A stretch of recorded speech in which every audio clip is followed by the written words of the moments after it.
이낙연 당대표의 속개 선언으로 더불어민주당 제48자 최고위원회의를 속개하겠습니다. 제48자 최고위원회의를 속개합니다. 먼저 이낙연 당대표의 발언이 있겠습니다. 코로나19 확산이 심상치 않습니다. 국민들은 불안을 넘어 공포를 느끼고 계십니다. 이런 때에 우리 정치권은 할 수 있는 모든 일을 찾아서 해야 합니다. 지난 8월 여야는 코로나19 극복 특위를 포함한 5개 특위를 구성하기로 합의했습니다. 그 합의는 지금까지 이행되지 않고 있습니다. 그 특위를 조속히 설치해 가동할 것을 야당에 요청드립니다. 특위는 법률 재개정권 한도 가질 수 있습니다. 코로나 극복 특위가 법률 재개정권을 갖고 코로나 극복을 위한 대책과 제도를 만들기를 바랍니다. 야당의 호응을 간곡히 요청드립니다. 우리 당은 당의 모든 인력과 자원을 모아 코로나 방역, 민생 안정, 경제 회복에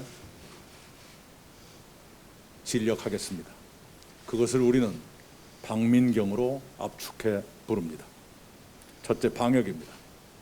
코로나 확산을 차단하기 위해 임시 선별 진료소를 새로 설치하는 대로 순차적으로 가동해 광범위한 검사를 시행해야 합니다. 이 일은 오늘부터 이미 시작됐습니다. 그러나 그것만으로는 부족할지도 모릅니다. 그래서 보완 대책으로 제안드립니다. 국민 누구나 손쉽게 신속 진단 키트로 1차 자가 검사를 하고 그 결과에 따라 추가 정밀 검사를 받도록 하면 어떨지 논의할 시기가 됐다고 생각합니다. 현재 검체 채취 행위는 의료법상 어렵습니다. 그러나 위기에는 기존 체계를 뛰어넘는 비상한 접근이 필요합니다. 신속 진단 키트를 통한 자가 진단으로 기존 방역 체계를 보완하는 방안을 당 정책위가 정부 및 전문가들과 협의해 주시기 바랍니다. 광범위한 검사가 이루어지면 확진자 수도 증가할 것입니다. 그에 대비해 생활치료센터와 병상을 미리 충분히 확보하도록 공공기관, 대기업, 각종 협회, 금융기관, 종교기관 등 각계각층의 협력을 부탁드립니다. 이미 상당수 기관이 동참 의사를 저희들에게 알려오셨습니다. 감사드립니다. 현재의 의료진과 병원 시설 규모는 거의 한계에 이르고 있습니다. 의료 인력과 시설 등 의료 자원의 원활한 활용을 위해 법상 필요한 조치를 강구하겠습니다. 의료인들의 헌신과 봉사도 한계에 근접하고 있습니다. 의료인 등 코로나 필수 인력의 자녀들에 대한 돌봄 지원책도 마련해 드려야겠습니다. 정책위를 중심으로 종합 검토해 주시기 바랍니다. 둘째는 민생입니다. 내년 예산에 반영된 맞춤형 재난피해 지원금을 1월부터 신속히 지급하자는 말씀을 어제 드렸습니다. 또한 예산에 산재하는 소상공인, 자영업자, 취약계층 지원 사업도 패키지로 묶어 조속히 진행하도록 정부와 협의해 주시기 바랍니다. 아울러 기업을 도우면서 고용을 유지하는 고용유지 지원금도 조기 지원토록 해야 할 것입니다. 소상공인 자영업자는 낭떠러지 끝에 매달린 상황입니다. 코로나 이후 소득은 급감했으나 임대료는 그대로입니다. 소상공인 자영업자 임대료에 관한 법적 보호의 실효성을 강화하는 방안, 착한 임대인 세제 감면을 확대하는 방안, 전기료, 수수료 등 고정비용 부담을 덜어드리는 방안 등을 종합적으로 검토하겠습니다. 셋째, 경제입니다. 시중 유동자금이 3,100조에 달합니다. 그런 유동자금이 한국판 뉴딜 펀드로 흡수될 수 있도록 여건을 시급히 조성해야겠습니다. 10대 시그네처 사업은 침체된 경기를 되살리는 동력이 될 수 있을 것입니다. 그런 사업의 조기 발주를 적극 논의해 주시기 바랍니다. 수출 활력의 불씨가 살아나고 있습니다.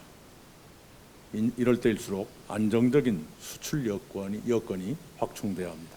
수출입 기업의 물륜안을 해소하기 위해 선박 공급 확대 같은 지원책을 마련해 주시기 바랍니다. 이상입니다. 김태년 원내대표의 발언이 있겠습니다. 마침내 어제 국정원법 개정안이 통과됐습니다. 국정원 개원 이래 가장 큰 변화를 이뤄낸 개혁법안입니다. 정보기관 개혁의 새로운 이정표가 될 것입니다. 국정원법 개정으로 과거 민간인 사찰, 국내 정치 개입 등에 악용되어 왔던 국내 정보 수집 활동을 폐지하고 대북 정보와 국가 안보 중심의 순수 정보기관으로 개혁하는 토대가 마련됐습니다. 저희 더불어민주당은 국정원이 개정된 법대로 국가 최고 정보기관으로 역할을 다하도록 관심과 지원을 다하겠습니다. 지금은 대한민국의 모든 역량을 집중해 코로나 위기를 극복할 때입니다. 어제 1일 확진자가 1000명을 넘어섰습니다. 코로나 발생 이후 가장 심각한 위기에 직면했습니다. 겨울철 특성에 대응한 특단의 방역 조치가 필요합니다. 원래부터 겨울철은 춥고 건조한 탓에 바이러스 전파력이 높아집니다. 낮은 기온에서는 바이러스의 활동력과 생존력이 높아지고 건조한 대기는 바이러스가 공기 중에 오래 머물게 돼 노출 확률이 높아지게 됩니다. 또한 추운 겨울철에는 실내에 머무는 시간이 길어지고 밀폐된 공간에서의 전파력은 더 높아지게 됩니다. 지금 코로나가 특정 지역과 집단을 넘어 일상 감염이 전국적으로 급속히 전파되는 점도 이러한 겨울철 계절적 특성이 원인입니다. 그래서 겨울철 방역은 봄, 여름보다 두세 배의 경각심을 가지고 더 선제적이고 강력한 방역 조치가 필요해 보입니다. 무엇보다 검사량 확대와 신속 항원조사 강화 등 특단의 대응 조치로 코로나를 단기간에 통제해야 합니다. 이를 위해 검사와 역학조사 인력 지원과 임시 선별진료소 설치가 신속히 이루어져야 합니다. 아울러 개인 위생 수칙을 철저히 하면서 이동을 멈추고 외출을 삼가해 대면 접촉을 제한하는 것이 최선의 겨울철 방역 대책이 될 것입니다. 우선 공공기관과 민간기업에서는 각종 행사 취소와 재택근무 등 3단계 조치들의 선제적 도입을 부탁드립니다. 방역 전면전을 위한 정부, 지자체, 민간의 연대와 협력 시스템이 구축되어야 합니다. 우리는 그동안 세계에서 유일하게 봉쇄 없이 코로나 상황을 관리했습니다. K방역은 정부의 신속한 진단, 추적, 치료 시스템과 함께 국민 모두 방역 요원을 자처하며 방역에 협력했기 때문에 가능했습니다. 그렇게 쌓아온 K방역의 성과와 자부심을 한순간에 물거품으로 만들 수는 없습니다. 정부와 국민도 다시 초심으로 돌아가 최고의 긴장감을 가지고 방역 총력전에 나서야 합니다.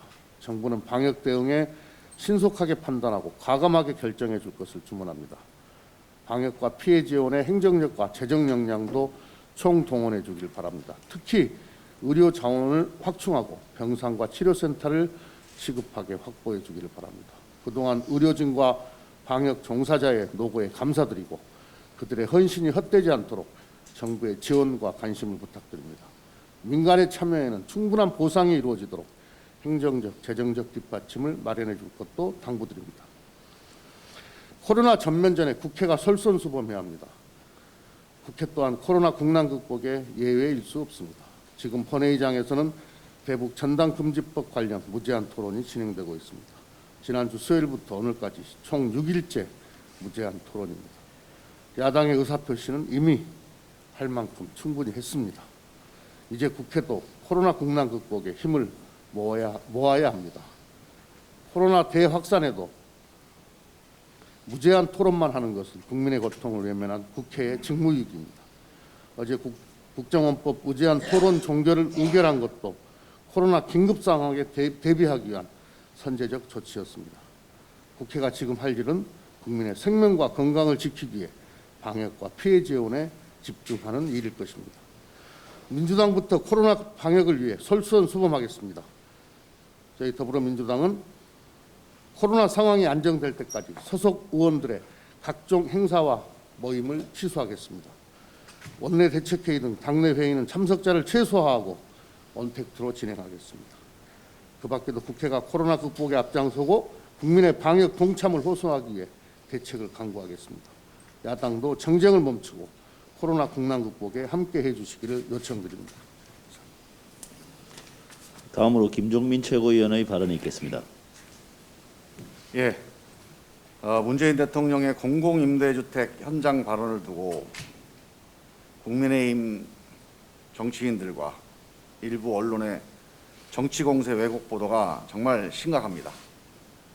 대통령을 공격하고 반대하는 정치공세라면 뭐든지 좋다.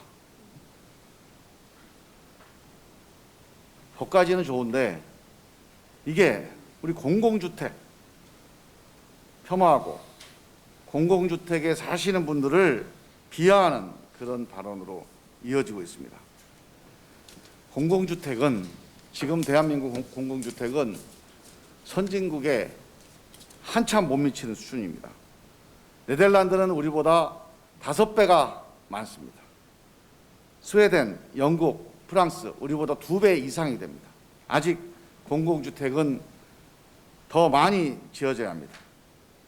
가족과 생활 수준, 재산이 늘어남에 따라서 공공임대주택도 소형에서 중형으로 옮겨갈 수 있다는 주거의 사다리도 반드시 필요합니다. 따라서 임대주택 안에서 더 넓고 질 좋은 주택을 늘려가야 합니다. 이것이 행복주택을 방문한 문재인 대통령과 책임자의 핵심 대화 내용이었습니다. 그러나 일부 언론의 보도는 완전히 달랐습니다. 대통령의 질문을 대통령의 발언으로 둔갑시켰습니다. 더 큰 임대주택으로도 옮겨갈 수 있도록 하자는 핵심 대화는 생략한 채 사실을 비틀고 대통령에게 그게 할 소리냐며 비판을 했습니다. 대통령을 비판할 수 있다면 사실인지 아닌지 따져보지도 않고 정치 공세로 동원하는 정치인들의 발언도 심각합니다. 본인들이 과거에 어떤 주장을 했는지 따져보지도 않는 그런 무책임한 정치 공세입니다. 비양심적이고 부도덕한 이런 정치 공세와 왜곡 보도 자가당착입니다. 거짓 위에 쌓은 정치 공세나 왜곡 보도는 모래성과 같습니다. 당장 누군가 관심을 끌기 위한 이런 정치 공세는 결국 부메랑이 될 것입니다. 국민들의 불신을 사서 스스로에 대한 심판으로 이어질 것이다 하는 점을 다시 한번 명심하기 바랍니다. 윤곽근 국민의힘 충북도당위원장에 대해서 한 말씀 드리겠습니다. 라임 관계사로부터 2억 원을 받은 혐의로 구속됐습니다. 윤석열 검찰총장은 윤곽근 전 고검장의 혐의에 대해 국정감사를 통해서 보고 체계를 건너뛰고 직보를 받은 사실, 그리고 문제를 제기하자 보안 유지를 위해서 그렇게 했다며 완벽히 수사하고 있다 이렇게 답변까지 했습니다. 그러나 윤 총장의 답변과 달리 가시적인 수사 결과는 없었고 결국 윤 총장이 수사 지휘에서 배제된 이후에야 압수수색과 구속이 이루어졌습니다. 술접대 검사들에 대해서는 96만 원이라고 불기소 처분을 했습니다. 피고발자와 함께 술자리를 한 것에 대해서 일반인이었다면, 아마 일반 공무원이었다면 뇌물죄로 기소가 됐을 것입니다. 이 술접대 검사 기소 과정, 윤곽근 전 고검장 구속 과정은 철저한 수사를 지시했다는 윤 총장의 발언과 배치됩니다. 사건을 뭉개기 위해서 직보를 받지 않았나 하는 의심까지 받고 있습니다. 윤 총장이 수사 지휘에서 배제된 이후에야 이런 수사가 이루어지고 처리가 됐다는 것, 여기에 대한 검찰과 윤석열 총장의 책임 있는 답변이 반드시 필요합니다. 이상입니다. 네, 이어서 염태영 최고위원의 발언이 있겠습니다. 코로나19 상황이 심각한 지경입니다. 검사자 대비 확진자 발생을 보여주고 있는 양성률 계속 높아지고 있고, 또 감염 경로를 알 수 없는 확진자가 계속 늘고 있어서 앞으로 상당 기간 위험이 지속될 수밖에 없음을 보여주고 있습니다. 특히 수도권은 더욱 심각한 상황입니다. 어제만 해도 병원에 입원하지 못한 확진자가 580명에 이릅니다. 이렇게 악화1로에 있는 확산 고리를 끊기 위해서는 적지 않은 고통을 감수하더라도 짧고 굵게 사회적 거리 두기를 가하는 방침을 적극 검토하기 바랍니다. 타이밍이 생명입니다.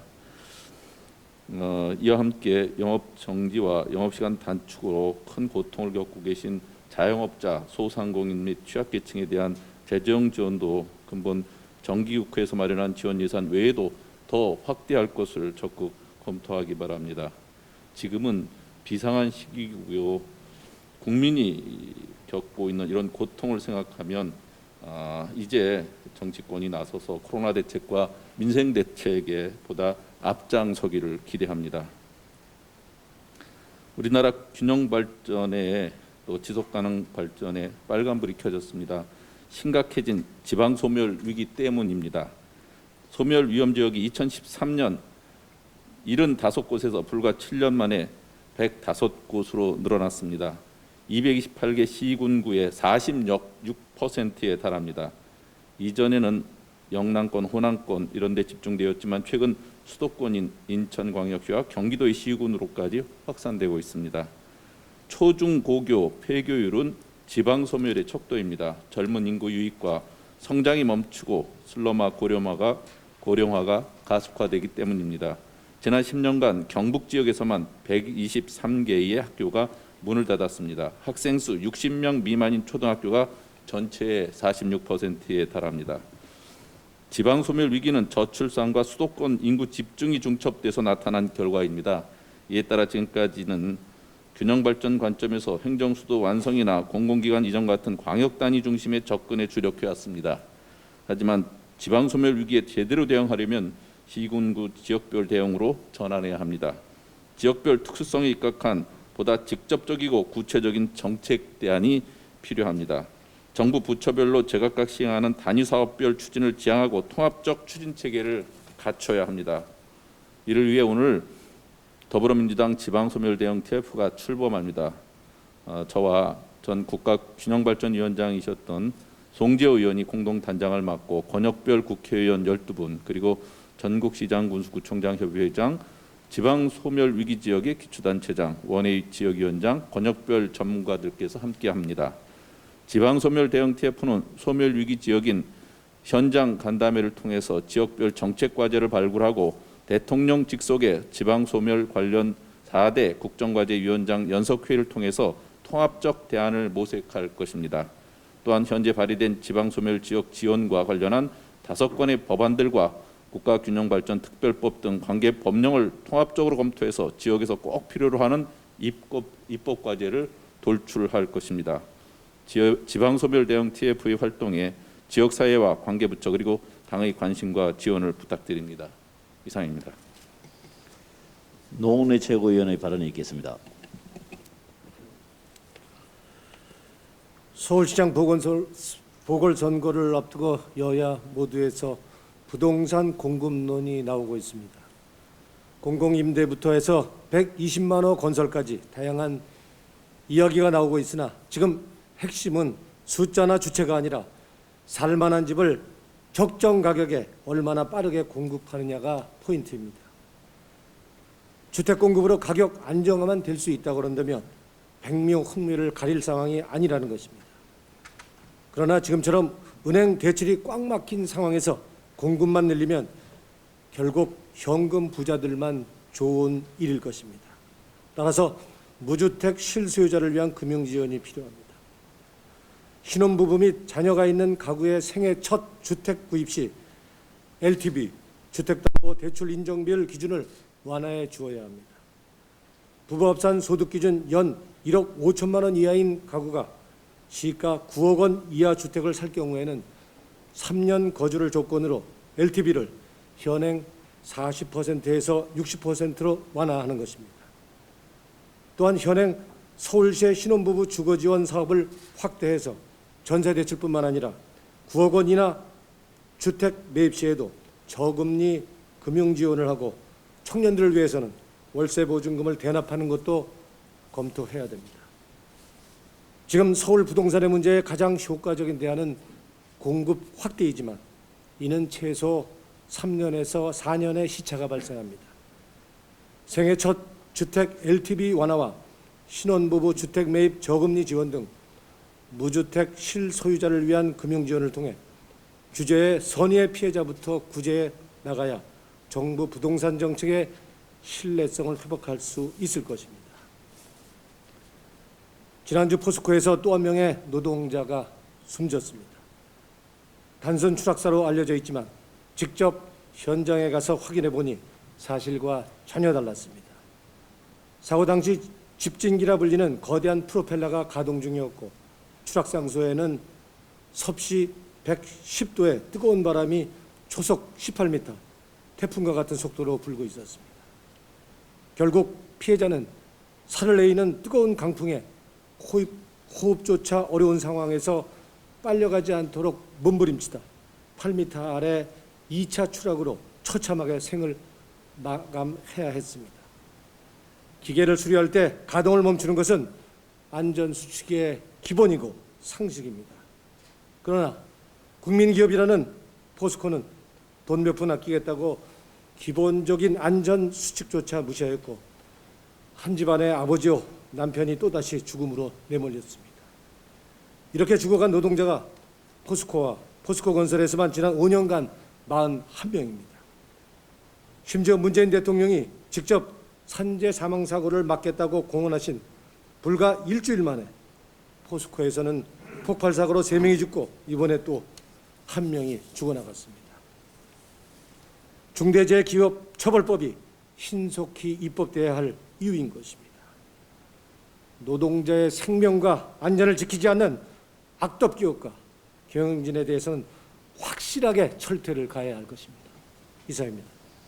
다음으로 신동근 최고위원의 발언이 있겠습니다.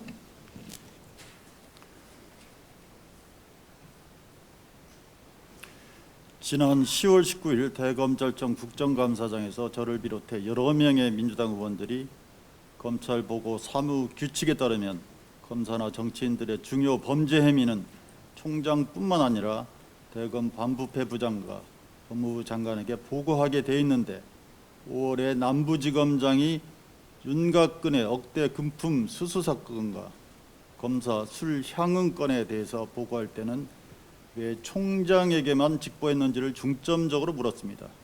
이에 윤 총장은 직보를 받을 때는 단순 첩보 수준에 불과한 것이기 때문에 관행상 직보한 것이어서 법무부 장관에게 보고할 사항은 아니었다고 답했습니다. 이에 추미애 장관은 김봉현 회장이 옥중 편지에서 공개한 검사 접대, 야권 정치인 로비 수사 누락 등을 지적하며 이 과정에 윤 총장이 직간접적으로 연루가 돼 있다는 것을 이유로 라임 자산 운용 사건에 대해 윤석열 총장의 지휘 감독을 배제하는 수사 지휘권을 발동했습니다. 당시 야당은 추 장관이 윤 총장을 찍어내기 위해 억지를 부린다는 식으로 몰아붙였습니다. 윤 총장이 수사 지휘에서 배제된 지 2달도 안 돼 윤곽근 전 검사장, 현 국민의힘 충북도당 위원장이 구속됐습니다. 검사 술접대 의혹도 사실로 밝혀졌습니다. 검찰개혁이 진행되는 와중에서도 특수통 출신 선후배들 간의 끈끈한 감싸기, 봐주기, 전관예우가 작동하고 있다는 것이 밝혀졌습니다. 윤 총장이 만일 수사 지휘에서 배제되지 않았더라도 김봉현 회장의 검사 술접대, 윤곽근 금품 수수건이 사실로 밝혀져 기소될 수 있었는지, 윤 총장이 첩보 수준의 직보라 법무부 장관에게 보고할 필요가 없다고 했는데 전현직 특수부 검사들이 관련된 범죄라 사건을 뭉개거나 축소하려고 했던 것은 아닌지 합리적인 의문이 듭니다. 저는 이 의문이 해소돼야 한다고 생각합니다. 의도적인 보고, 수사 누락은 없었는지, 국회에서 이증한 것은 없는지 철저히 밝혀야 합니다. 의혹이 사실이라면 이것만으로도 윤석열 총장은 스스로 물러나는 것이 검찰을 바로 세우는 길일 것입니다. 한때 유승민 전 의원이 보수 혁신의 길로 들어갈 수도 있겠구나 기대를 해보기도 했습니다. 그랬던 유 의원이 보수 혁신에서 탈선해 다시 국민의힘의 안온한 품에 안겼습니다. 일부 전진하는가 싶더니 10보 후퇴했습니다. 유 전 의원은 페이스북에서 대통령이 무슨 권리로 내 집 마련의 꿈을 버리라고 하는가? 왜 집을 소유하면 안 된다는 것인가? 집이 뭐길래 개인은 소유하면 안 되고 국가나 LH가 소유해야 하는가라고 비난했습니다. 이런 걸 거짓 선동, 참주 선동이라고 합니다. 집을 개인이 소유하면 안 된다고 누구도 말한 적이 없습니다. 그건 유 전 의원의 왜곡된 환청일 뿐입니다. 유승민 전 의원이 생각하는 주택은 오로지 민간 중대형 아파트만 있는 걸로 보입니다. 그러나 현실에는 민간 중대형 아파트를 꿈꾸기조차 어려운 이들이 너무나 많습니다. 시장은 이들의 주거 기본권을 외면합니다.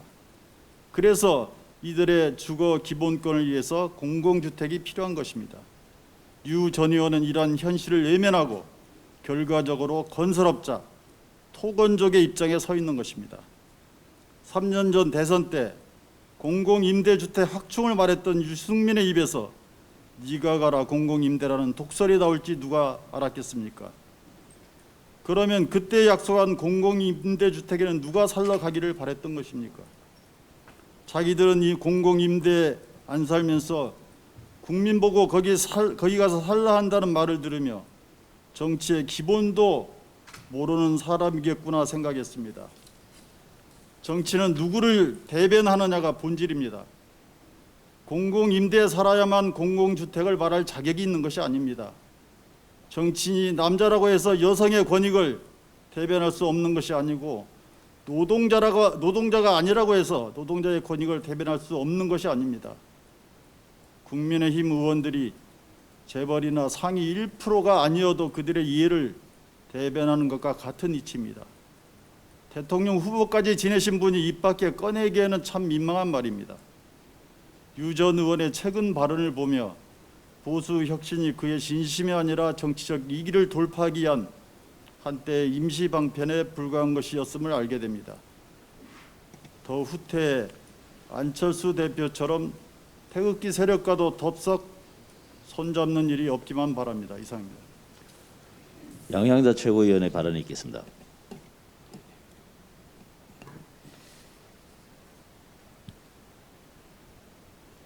필리버스터 정국입니다. 여야 여러 의원들께서 찬반 토론에 나서셨습니다.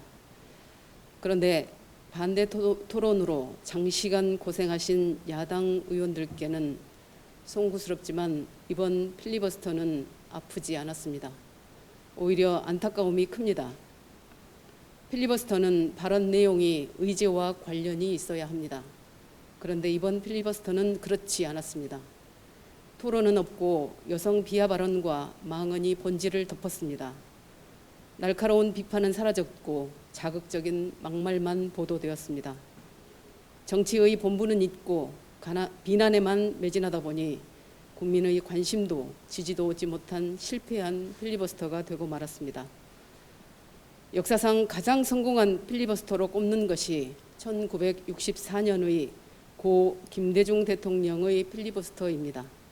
제6대 국회 야당 국회의원 김대중은 준비된 원고 없이 5시간 19분 동안 사자후를 토해내시며 야당 의원에 대한 여당의 구속동의안 상정을 지연시키셨습니다.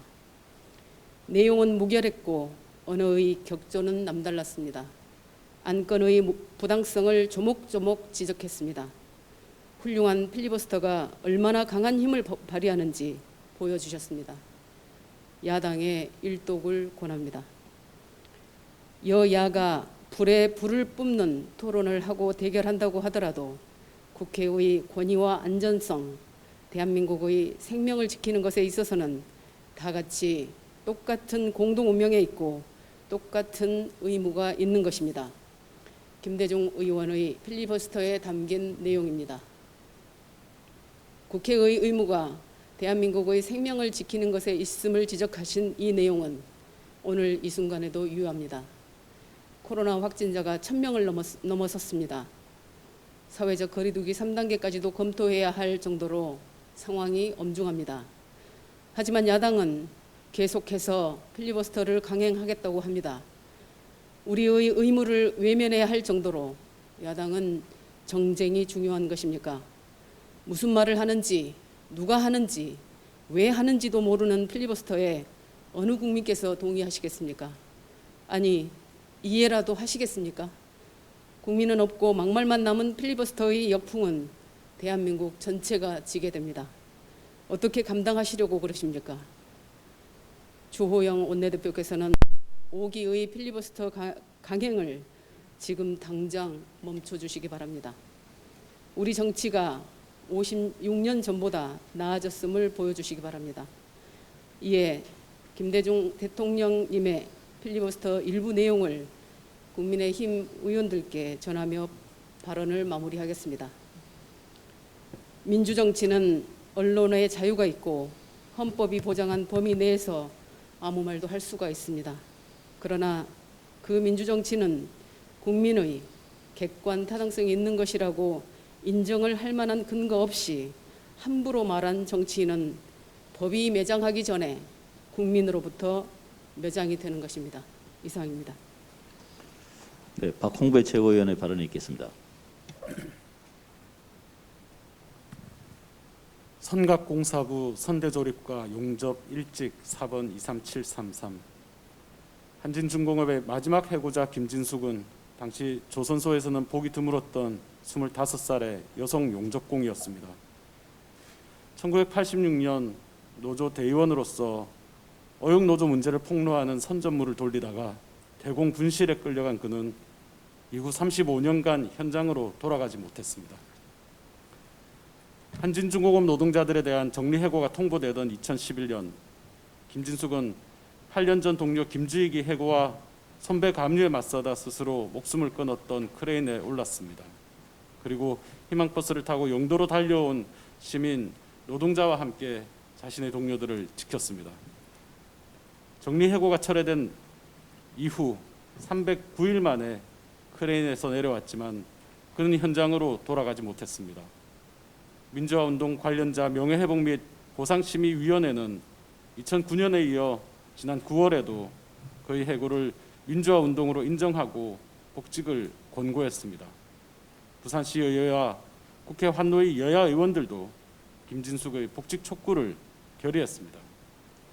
그러나 회사는 35년째 복직을 허락하지 않고 있습니다. 김진숙은 이달 31일 60세 정년을 앞두고 있습니다. 오늘 복직되더라도 그가 작업복을 입고 출근할 수 있는 날은 12일밖에 남지 않았습니다. 2년 전 암 진단을 받고 올해 수술을 받은 그는 암이 재발해 지난 30일 다시 수술을 받았습니다. 노동자들은 청와대와 국회 앞에서 노숙 농성을 하고 있고 부산 영도에서는 단식 농성이 진행되고 있습니다. 오는 19일에는 10년 만에 희망버스가 다시 부산으로 출발할 예정입니다. 김지도위원회 복직을 둘러싼 노사 양측의 교섭이 수개월간 이어졌지만 교섭은 여전히 제자리 걸음입니다. 원칙적으로 그리고 법적으로 김진숙 지도위원회 위임을 받은 금속노조 측의 주장이 더 타당해 보이지만 한진중공업과 주채권자의 입장도 어려움이 있는 듯합니다. 양측, 특히 금속노조 측은 원칙과 입장에서 물러서기 쉽지 않을 것입니다. 그러나 김진숙은 이제 금속노조만의 김진숙이 아닌 대한민국 노동자 모두의 김진숙입니다. 노동자 시민들은 김지도위원이 건강을 회복하고 하루라도 출근해서 밝은 모습으로 회사를 나오기를 바라고 있습니다. 우리는 50년 전 전태일에게 빚을 졌지만 김진숙에게만큼은 빚을 지지 않기를 바라고 있습니다. 어려운 이 문제를 풀어낼 수 있을지 여부는 어쩌면 앞으로의 대한민국 노사관계의 향방을 가늠할 척도가 될 수도 있습니다. 김진숙 지도위원회 복직 문제를 해결하는 일에 여야, 노사정 모두 힘과 지혜를 모아주시기를 호소드립니다. 이상입니다. 박성민 최고위원의 발언이 있겠습니다. 네, 니가 가라 공공임대. 한 정치인의 말이 핥히고 간 자리에 청년들의 상처만 남았습니다. 공공임대주택에 사는 입주민들과 공공임대주택 입주를 기다리고 있는 사람들까지 모조리 싸잡아 비하한 무감각한 언어 사용에 깊은 유감을 표합니다. 저는 여당 최고위원이기 이전에 주거 불안에 시달리는 평범한 20대 청년입니다. 얼마 전에도 LH, SH 홈페이지를 들락거리면서 공공임대주택 지원 시기와 자격을 따져보았고 주거급여와 관련해 친구들과 정보를 공유했습니다. 사실 올해 청년주택에 여러 번 응모에 다 떨어져 보기도 했습니다. 공공임대주택 보증금 표를 보면서 좀 더 저렴해졌으면 좋겠다고 바라기도 하였습니다. 청년들이 온몸으로 느끼고 있는 주거 불안에 한 번이라도 제대로 공감했다면 니가 가라 공공임대 따위의 발언은 할 수 없었을 것입니다. 공공주택은 청년들이 보다 나은 환경에서 적정한 금액으로 살 수 있는 보금자리가 되어주기도 하고 청년들을 위한 주거 사다리로 역할하고 있습니다. 공공임대주택 정책의 본질은 내 집 마련의 꿈을 차단시키고 삭제시키는 것이 결코 아닙니다. 평범한 사람들이 사람답게 살 수 있는 주거 환경을 공공의 영역에서 제공하고 주거 사다리로서의 역할을 하기 위해 존재하는 것입니다. 유승민 전 의원님, 이를 진정 모르셨습니까? 공공주택을 폄훼함으로써 발생하는 부정적인 파급 효과는 결국 정책의 진위를 왜곡시킵니다. 일례로 제가 살고 있는 안암동에는 안암생활이라는 호텔형 임대주택이자 셰어하우스가 있습니다. 안암생활이 공개되자 3, 4인 가구에 적합하지 않다든지 개인 주방이 없어 불편할 것이라든지 부정적인 보도가 쏟아졌습니다. 하지만 안암생활은 1인 가구를 위한 주택의 형태였고 셰어하우스라는 특징 하에서 보았을 때 개인 부엌이 없는 것은 사실 당연한 일이었습니다. 결국 맥락은 삭제한 채로 공공주택을 폄훼하고 비하함으로써 얻게 되는 이익이 도대체 누굴 위한 것이며 대체 무엇이란 말입니까? 도리어 공공주택이 절실한 이들마저 부정적인 선입견을 덧입혀 다른 곳으로 몰아내고 있는 것은 아닙니까? 마지막으로 유승민 전 의원님께 한 말씀만 드립니다. 저는 니나 가라 공공임대와 같은 몰지각한 발언을 하는 분이 만들어갈 대한민국은 기대되지 않습니다. 이상입니다.